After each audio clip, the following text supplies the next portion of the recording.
নমস্কার বন্ধুরা, আবার একটা লাঞ্চ থালিতে আপনাদের স্বাগত। আজ একটু মন থেকে বানানো একেবারে বাঙালি ঘরের সহজ খাবার, গরম ভাত, সোনালি ডাল, সাথে আলু সবজির পোস্ত আর একটু সজনে শাক ভাজা, সঙ্গে মিষ্টি দই।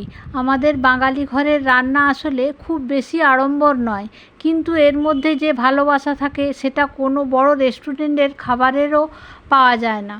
সারাদিনের কাজের পর পরিবারের সবাই যখন একসাথে বসে এই গরম ভাত আর ডাল খায়, তখন মনে হয় এটাই আসল সুখ।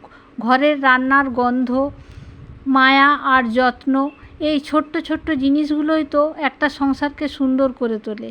বাঙালি ঘরের এই সাদামাটা থালাটাই আমার কাছে সবচেয়ে বড় তৃপ্তির।